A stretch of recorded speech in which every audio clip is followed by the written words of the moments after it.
नमस्कार दोस्तों, CSS academy में आपका स्वागत है। मेरा नाम है चैन सिंह और आज दोस्तों हम समझने वाले हैं आय विधि के द्वारा राष्ट्रीय आय किस प्रकार से ज्ञात करते हैं। इसके पहले जो हमने क्लास ली है उसमें हमने समझ लिया है उत्पादन विधि के द्वारा राष्ट्रीय आय किस प्रकार से ज्ञात की जाती है। उत्पादन विधि को एक नाम से और जानते हैं, वो क्या नाम है? मूल्य वृद्धि विधि। तो उत्पादन विधि या फिर मूल्य वृद्धि विधि दोनों एक ही हैं। उससे राष्ट्रीय आय किस प्रकार से निकालते हैं वो हमने समझ लिया है। आज हम समझने वाले हैं आय विधि के द्वारा। इसके बाद एक विधि और बचेगी, व्यय विधि, क्योंकि जब हमने आय का चक्रीय प्रभाव वाली जो क्लास ली थी उसमें ये डिस्कस किया था कि राष्ट्रीय आय को 3 तरीकों से ज्ञात किया जा सकता है, मतलब कि 3 विधियों से राष्ट्रीय आय निकाल सकते हैं।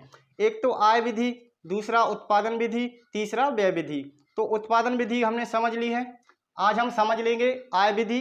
इसके बाद बचेगी हमारी व्यय विधि। तो जब हमने जो फ्लो का हुआ था, मतलब आय का जो फ्लो है उसको समझा था, उस समय हमने ये जाना था कि उत्पादन में कई सारे साधन रहते हैं जिनका योगदान रहता है उत्पादन करने में, जैसे कि भूमि, पूंजी, श्रम, साहस। और इन साधनों के द्वारा जो उत्पादन होता है उस टोटल उत्पादन को यदि हम जोड़ लेते हैं तो उससे भी हम राष्ट्रीय आय निकाल सकते हैं, हमें जीडीपी प्राप्त हो जाता है। उसके बाद आज हम निकाल रहे हैं क्या? आय विधि। मतलब कि अब साधनों को जो आय होती है, जब हमने चक्रीय प्रवाह समझा था, चक्रीय प्रवाह में क्या किया था हमने? एक तो माना था क्या है, एक फर्म है, मतलब अर्थव्यवस्था, एक सिंपल सी अर्थव्यवस्था ली थी जिसमें एक तरफ फर्में थी और दूसरी तरफ परिवार। परिवार क्या करते हैं? परिवार फर्मों के लिए साधन उपलब्ध कराते हैं। क्या उपलब्ध कराते हैं? साधन। कौन से साधन? उत्पत्ति के, जैसे कि भूमि, पूंजी, ये सभी क्या है? उत्पत्ति के साधन है जो परिवार किसको उपलब्ध कराते हैं? फर्मों को। तो फर्म इन साधनों के बदले परिवारों को क्या करती है? इनका जो उपयोग करती है उनका मूल्य अदा करती है। जैसे जमीन देती है तो उसकी लगान देती है। परिवार यदि जमीन उपलब्ध कराते हैं तो फिर फर्में उसकी लगान पे करती हैं। इसके बाद यदि कोई मजदूरी करता है फर्मों में तो उसको पारिश्रमिक दिया जाता है। तो जो साधनों का पारिश्रमिक रहता है उसे क्या कहते हैं? हम साधन आय कहते हैं। क्या हो जाती है वह? साधन आय। तो यदि हम इस साधन आय को जोड़ लेंगे तो फिर हमारे पास जो निकल के आएगा वो राष्ट्रीय आय निकल के आ जाएगी। उसमें और कुछ भी जोड़ना पड़ता है, जो विदेशों से प्राप्त आय होती है वो जोड़नी पड़ती है। अब एक एक करके हम समझ लेते हैं कि ये विधि होती क्या है। तो आय विधि मतलब कि परिवारों को क्या होती है? जब साधनों का पेमेंट किया जाता है तो परिवारों को आय प्राप्त होती है। आप किसी के पास काम करते हैं, आपको क्या मिलेगी? मजदूरी मिलेगी। या आप नौकरी करते हैं तो सैलरी मिलेगी, तो वो क्या होगी? आपकी आय होगी। तो आप क्या है? एक साधन है, श्रम के रूप में एक साधन है जो कि आप अपनी जो सेवाएं है वो किसको उपलब्ध करा रहे हैं? फर्मों के लिए। तो आपकी जो आय है उसी प्रकार देश में जितने भी उत्पत्ति के साधन है, जैसे कि भूमि, पूंजी, श्रम और साहस, सभी को क्या किया जाता है? पेमेंट किया जाता है। और उसको क्या बोलते हैं? साधनों का पारितोषित। क्या बोलते हैं? साधनों का पारितोषित। अब उस पारितोषित को हमें जोड़ के राष्ट्रीय आय निकालनी है, तो वो किस प्रकार से ज्ञात करेंगे समझिए। इस विधि के द्वारा राष्ट्रीय आय ज्ञात करने के लिए उत्पादन के साधनों को दी गई आय का योग करते हैं, जो हमने समझ लिया है। क्या करते हैं? उत्पादन के जो साधन होते हैं उनको जो आय होती है उस आय का योग कर लेते हैं। इसके बाद साधनों के प्रतिफल का योग ही सकल राष्ट्रीय आय होता है। तो साधनों को जो प्रतिफल दिया जाता है उसको यदि हम जोड़ लेंगे तो वो जो निकल के आएगा टोटल योग, उसे क्या बोलेंगे हम? सकल राष्ट्रीय आय। अब साधन समझें तो साधन हम पहले भी समझ चुके हैं, आज भी समझ लें। देखिए जैसे कि भूमि, पूंजी, श्रम, ये तो क्या है? ये उत्पत्ति के साधन है। और इनको जो पारितोषित दिया जाता है, जो इनको सैलरी दी जाती है, उसे क्या बोलते हैं? जैसे भूमि अब हम किसी व्यक्ति की यूज कर रहे हैं या उसको खरीदेंगे या फिर लीज पे ली है तो उसको क्या देंगे? लगान देंगे। यदि खरीद लेंगे तो उसका पूरा भुगतान कर देंगे।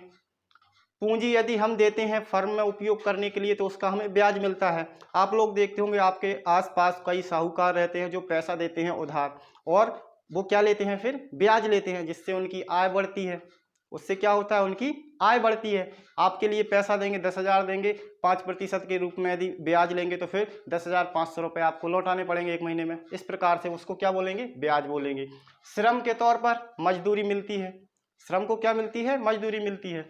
और साहस, जो साहसी व्यक्ति होते हैं जो इन सब कामों में क्या करते हैं? अपना जोखिम उठाते हैं। जोखिम मतलब कि अगर जो उत्पाद किया, जो जिस वस्तु का उत्पादन करना चाहते हैं उसकी बिक्री हुई तो लाभ होगा, बिक्री नहीं होगी तो हानि होगी।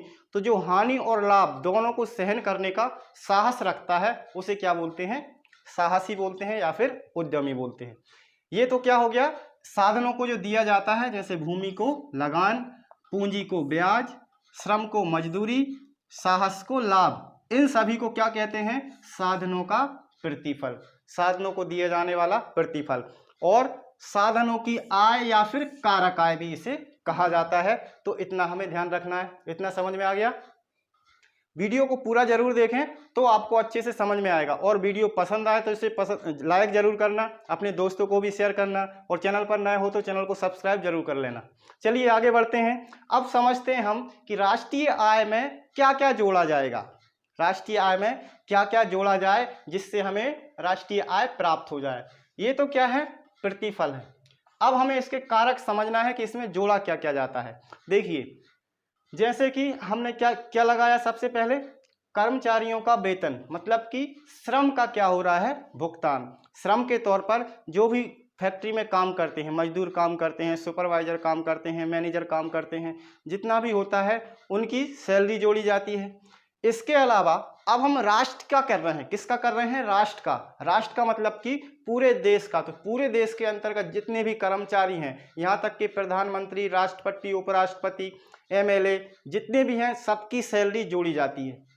क्या करते हैं? सबकी सैलरी जोड़ी जाती है। देखिए, कर्मचारियों का वेतन, सभी नौकरशाहों का वेतन, प्रधानमंत्री का वेतन भी जोड़ा जाता है।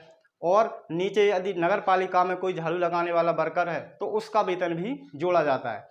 वेतन क्यों जोड़ा जाता है? हम किस पे निकाल रहे हैं? क्योंकि उससे आय होती है व्यक्ति को। तो जितनी भी आय होती है, जिस व्यक्ति को जिस भी साधन से आय होती है उसको जोड़ा जाता है।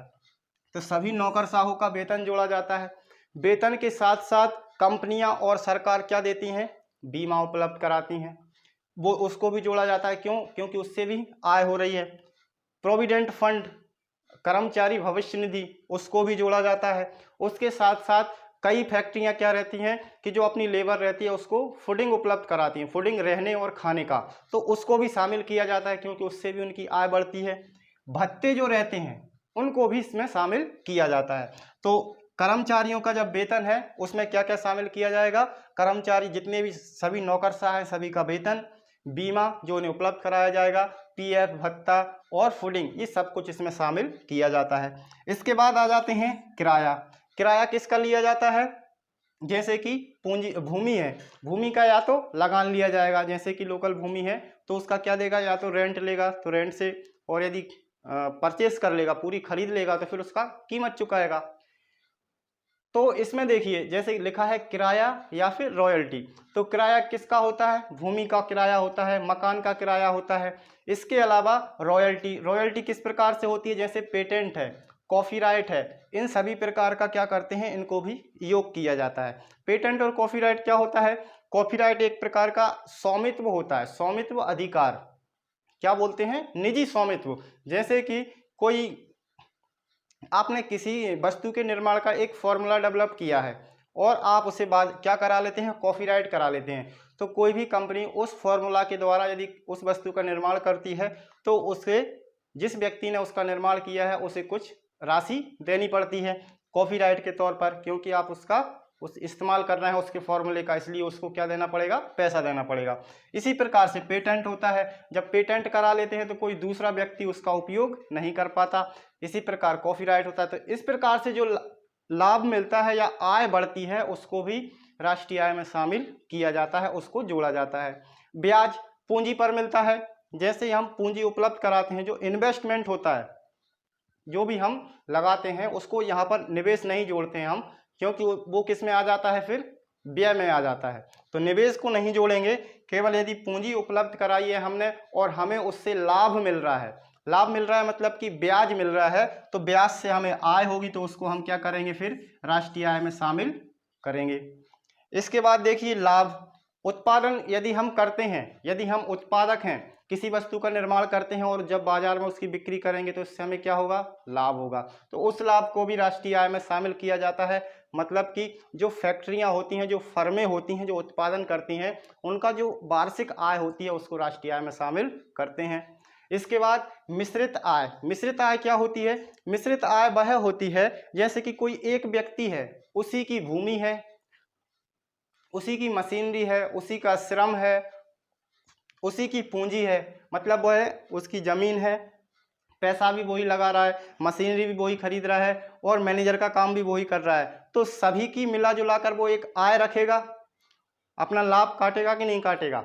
यदि भूमि उपलब्ध कराएगा तो भूमि का लगान लेगा, रेंट भी लेगा, और पूंजी लगा रहा है तो उसका ब्याज काटेगा लाभ में से। तो ये सब क्या होती है? मिश्रित आय होती है। किसी एक व्यक्ति के द्वारा सभी प्रकार की आय यदि वह प्राप्त कर रहा है तो उसको बोलते हैं मिश्रित आय। अब ये तो वह कारक हो गए हैं जिन्हें हम राष्ट्रीय आय में शामिल करते हैं। अब निकालना है हमें क्या? राष्ट्रीय आय। ये तो क्या हो गया? आधार हो गया, एक बेस स्ट्रक्चर हो गया जो हमने समझ लिया है। समझने के लिए इसमें कुछ भी नहीं है, बस इतना ध्यान रखना है, इस विधि के द्वारा, मतलब कि जब हम आय विधि के द्वारा राष्ट्रीय आय ज्ञात करते हैं तो ज्ञात करने के लिए उत्पादन के जो साधनों को आय दी जाती है या पारितोषिक दिया जाता है उसका योग कर लिया जाता है, और साधनों का जो प्रतिफल या पारितोषिक होता है उसी का योग सकल राष्ट्रीय आय कहलाती है। अब उसमें क्या क्या शामिल करेंगे ये समझ लिया। अब निकालते हैं हम राष्ट्रीय आय। तो सबसे पहले क्या किया जाएगा? जिस प्रकार से उत्पादन विधि में हमने समझा था, क्या जो हमारे उद्यम रहते हैं या जो उद्योग रहते हैं उनको वर्गीकृत किया जाता है। क्या किया जाता है? वर्गीकृत। जैसे कि प्राथमिक क्षेत्र, द्वितीय क्षेत्र और तृतीय क्षेत्र, तो ये इसमें भी किया जाएगा। जो हमने उत्पादन विधि में किया था वो इसमें भी किया जाएगा। तो प्रथम चरण में क्या होगा? उत्पादन इकाइयों का वर्गीकरण।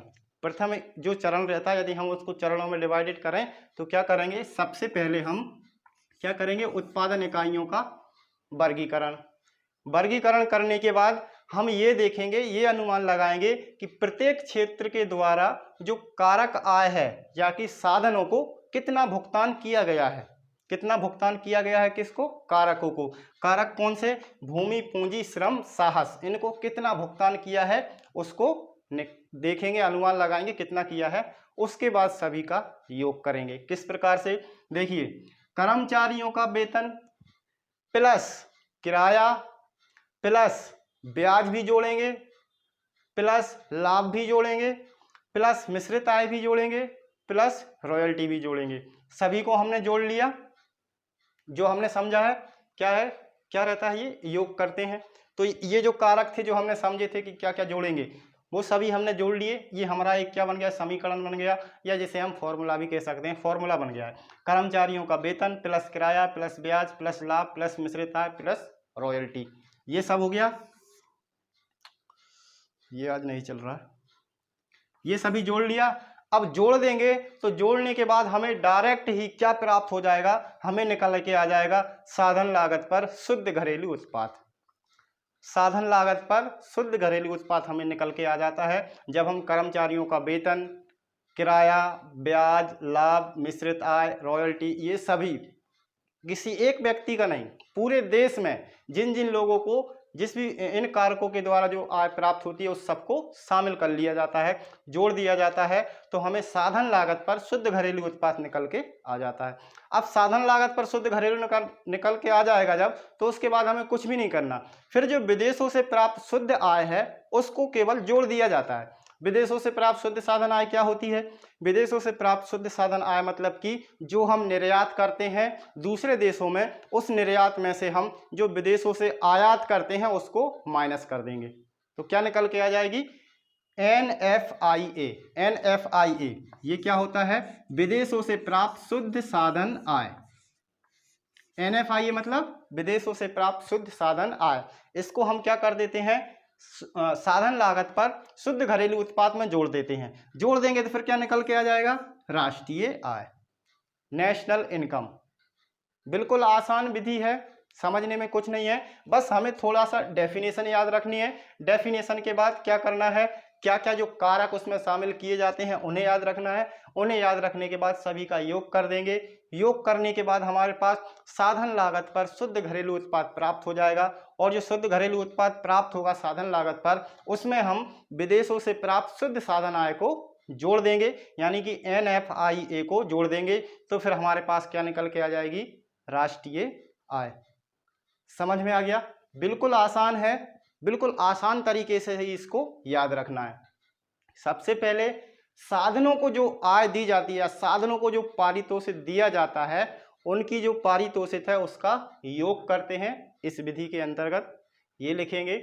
फिर साधनों का जो प्रतिफल का योग रहता है उसी को सकल राष्ट्रीय आय कहते हैं। क्या कहते हैं? सकल राष्ट्रीय आय। सभी कारक हमने समझ लिए, कौन कौन से कारक इनको शामिल करेंगे। भूमि पूंजी श्रम को जो दिया जाता है, भूमि पूंजी श्रम को क्या दिया जाता है, कर्मचारियों को वेतन, श्रम का हो गया, किराया या रॉयल्टी क्या हो गया, ब्याज हो गया, ब्याज हो गया, और इसका ये किस में आ गया, हमारा किराए में आ गया। रॉयल्टी किस में आ गया, लगान वाले में। भूमि का आ गया मान लीजिए। लाभ उद्यमी का आ गया, साहस का। इसके बाद मिश्रित आय, जो आय सभी को मिक्स होकर प्राप्त होती है, मतलब सभी को नहीं, मतलब जो व्यक्ति, ये सभी साधन एक ही व्यक्ति यदि उपलब्ध कराता है तो उसे ही आय प्राप्त होगी, तो उसी आय को हम मिश्रित आय कहते हैं। इन सबको जोड़ देते हैं, जोड़ देंगे तो हमें फिर साधन लागत पर शुद्ध घरेलू उत्पाद प्राप्त हो जाएगा। शुद्ध घरेलू उत्पाद में हम विदेशों से प्राप्त शुद्ध साधन आय को जोड़ देंगे तो हमें फिर राष्ट्रीय आय प्राप्त हो जाएगी। क्लियर हो गया? बस इतना ही है आय विधि के द्वारा। तो उत्पादन विधि, आय विधि दोनों क्लियर हो गई है। दोनों में यदि कोई डाउट हो तो आप कमेंट करके हमें बता सकते हैं, हम कोशिश करेंगे सभी का प्रॉपर तरीके से जवाब दें। और यदि आपको इस वीडियो में क्लियर नहीं हुआ, इस क्लास में भी क्लियर नहीं हुआ है, यदि आप कहते हैं, कमेंट करके हमें बताते हैं कि ये क्लियर नहीं हो पाया ये वाला सेक्शन, तो फिर हम दोबारा से भी एक क्लास लेंगे जिसमें हम आय विधि या फिर उत्पादन विधि जो भी समझ में नहीं आएगा उस पर चर्चा करेंगे। तो नेक्स्ट हमारी क्लास होगी अब व्यय विधि पर, और यदि आप कमेंट करके बताएंगे तो जिस पर भी बताएंगे उस पर हम क्लास लेंगे। तो मिलते हैं अगली क्लास में, तब तक के लिए जय हिंद, वंदे मातरम।